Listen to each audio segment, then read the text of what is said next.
Salut à tous, bienvenue sur la chaîne.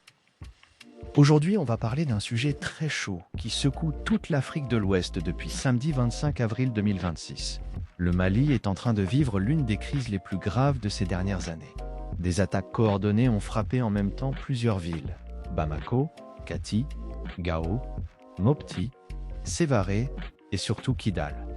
Le ministre de la Défense, le général Sadio Kamara, a été tué avec sa femme et 2 de ses petits-enfants dans un attentat à la voiture piégée. Et le plus spectaculaire, les rebelles Touaregs ont pris le contrôle total de Kidal, obligeant les forces russes à se retirer.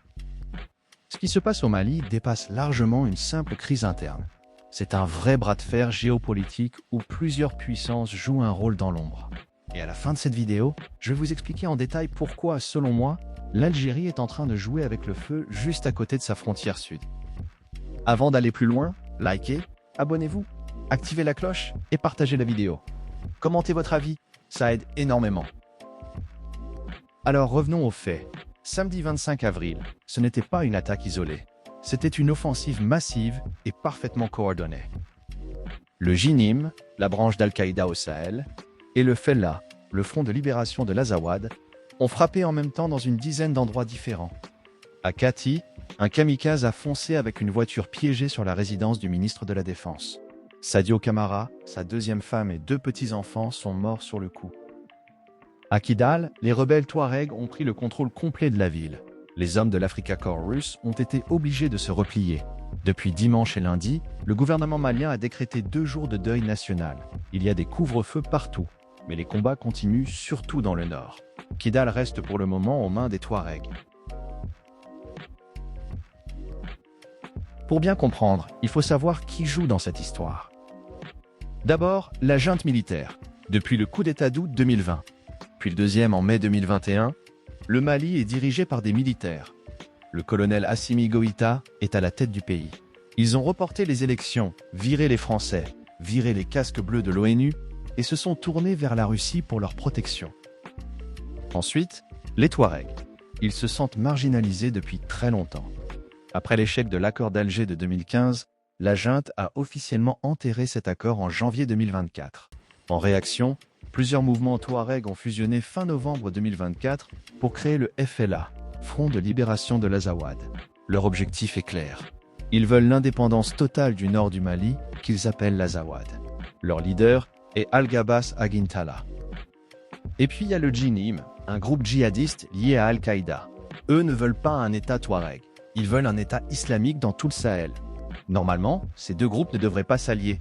Mais cette fois, ils ont décidé de faire cause commune contre la junte.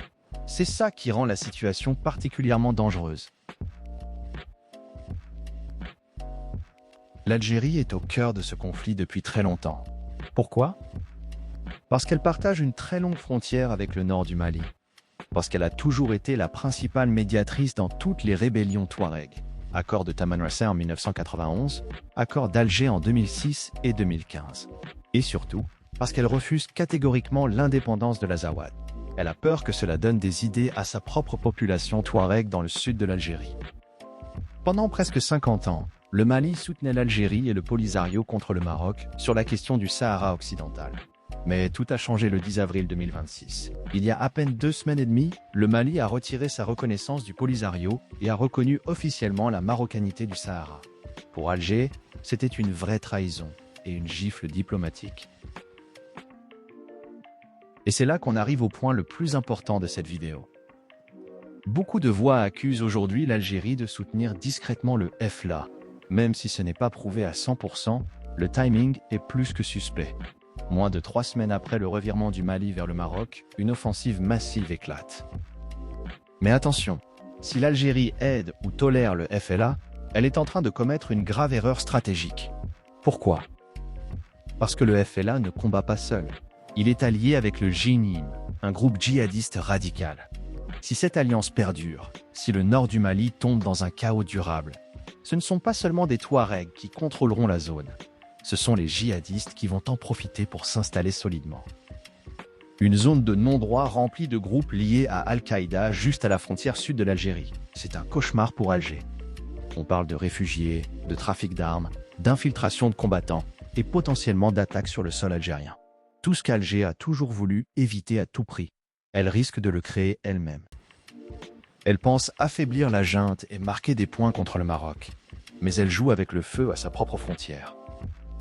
Dans ce bazar, où sont les autres puissances? La Russie, elle a entre 2000 et 2500 hommes de l'Africa Corps au Mali. Elle est censée protéger la junte, mais elle a pris une claque à Kidal. Elle ne veut pas perdre la face, car le Mali est le symbole de sa présence militaire en Afrique. Pourtant, elle reste prudente pour ne pas se fâcher avec l'Algérie, son gros client en armes. La France et les États-Unis, ils ont été expulsés du Mali. Ils condamnent les violences, mais restent très discrets. Le Mali n'est plus une priorité pour eux. Le Maroc, il est ravi du revirement malien sur le Sahara. Il apporte un soutien politique fort à Bamako. Mais il ne peut pas intervenir militairement car il n'a pas de frontière commune. La Mauritanie, elle reste silencieuse et prudente. Elle ne veut surtout pas que le conflit déborde chez elle. La CEDEAO, elle est complètement hors jeu. Le Mali a quitté l'organisation en 2024. Au final, qui va gagner dans cette histoire? Franchement, personne ne sort vraiment vainqueur. Le grand perdant, c'est surtout le peuple malien. Le pays risque de se diviser durablement. La junte qui s'accroche au centre et au sud, les Touaregs au nord, et les djihadistes qui gagnent du terrain partout. L'Algérie, qui croit tirer les ficelles, risque de regretter amèrement ce calcul dans les mois ou les années à venir. Le feu qu'elle attise aujourd'hui à sa frontière sud pourrait bien lui revenir en pleine figure. Voilà mon analyse sincère. Qu'est-ce que vous en pensez? Est-ce que vous croyez que l'Algérie est impliquée dans cette offensive? Est-ce que la junte va tenir? Est-ce que la Russie va monter en puissance ou va-t-elle lâcher? Dites-moi tout en commentaire, je lis absolument tous vos messages. Si la vidéo vous a plu, n'oubliez pas de liker, de partager et de vous abonner. Merci d'avoir regardé jusqu'au bout, prenez soin de vous et à très bientôt pour une nouvelle vidéo. Si vous avez aimé, likez, partagez et abonnez-vous. Merci d'avoir regardé jusqu'au bout. À très bientôt!